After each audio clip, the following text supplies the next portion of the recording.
everyone, it's Pam from Stella Crafts by Pam, and today I have a card for you featuring Mama Elephant stamp sets, including Space Bears and Shooting Star. I'm going to be making an interactive card today using Fawn's Slide On Over die set, and I'm going to start my card by doing a Galaxy Distress background. I don't get to do a lot of mixed media in my cards, and I actually have a lot of mixed media supplies. I just haven't had the time to really explore them as much as I'd like to. So I was really excited to try this galaxy background out, as I've seen a lot of people creating galaxy backgrounds in different ways using watercolor, distress inks, and so forth. So I wanted to go ahead and give it a try. So for my background, I started off with mustard seed, and I put a few blobs of that onto my Ranger watercolor cardstock. I also used Seedless preserves and kind of filled in some more blobs in between the yellow blobs. You can see here that I'm using my ink blending tool to pick up the distress ink, and I'm tapping it off to the side on my craft mat. That way when I apply it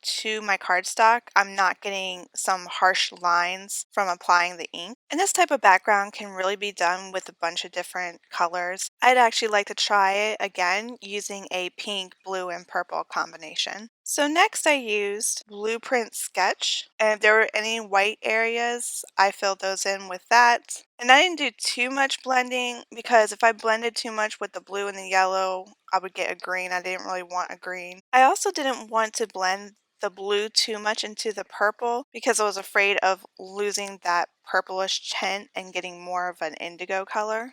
So then the last distress ink that I used was black soot, and I used this to basically finish off the galaxy background, and this is what gave it that finalized look of a galaxy because, you know, when you look into the sky and space, it's dark, it's black, it's not all these different colors, but those colors are just there for fun in the background, so it's not just all black. I'm really happy with how the look came out in the end. So you all know that a galaxy isn't just a black of nothingness. You've got your stars, you've got planets, moons, comets, asteroids, nebulae, dust, neutron stars, and black holes. Yes, I did look all this up. So this is where I decided to add some different effects to my galaxy to portray the different objects that might be found in space. So first I started with flicking some water from my hand because when you apply water to distress ink, it allows the ink to spread out where the water is applied. I also applied a paper towel to those wet spots so it could soak up the ink and kind of remove it from those water spots. So next, this is where I feel like the real magic happens that makes the galaxy background look like a galaxy. I took some white acrylic paint and watered it down a little bit. Then I picked up the paint using a toothbrush, and then I just used my finger to flick the paint onto my background, and that's where I got a bunch of tiny little stars in my galaxy. Next, I just used a small paintbrush and picked up some of that white paint so that I could apply some larger stars in my galaxy.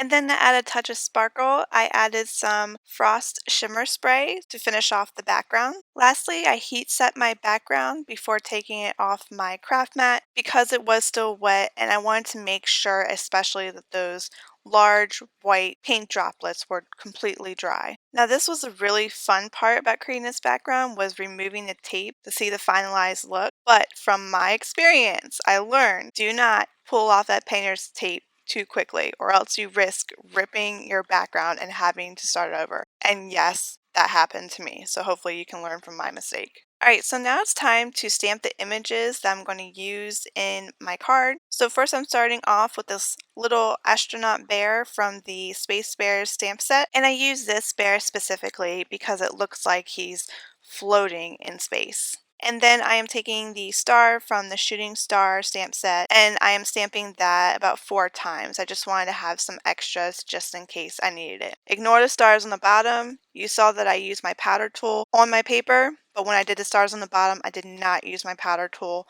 on my paper, and that is necessary for heat embossing. So now I'm taking my Recollections clear embossing powder and putting it over my stamped images. And because I use VersaFine black ink, the stamped images are still wet, which is why I can use embossing powder on them. And then I will use my heat tool to heat set the images.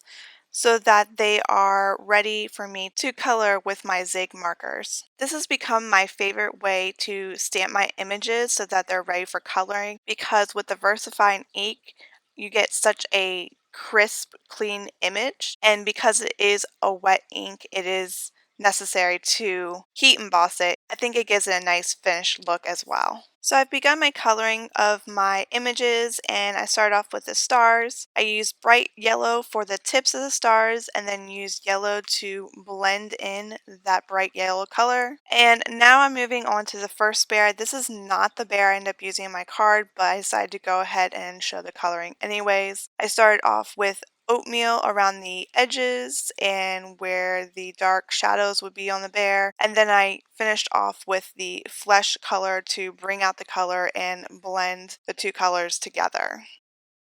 This is the bear that I'm actually going to use on my card.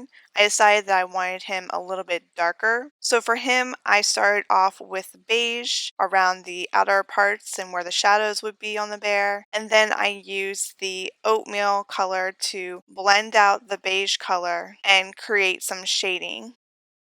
And I apologize for being a little bit off screen here. I think I was just more focused on my coloring and doing it nicely because when you do use these markers, you really have to blend well or else you're going to get streaks in your coloring. So that's where I'm spending a lot of time blending is trying to get rid of those streaks.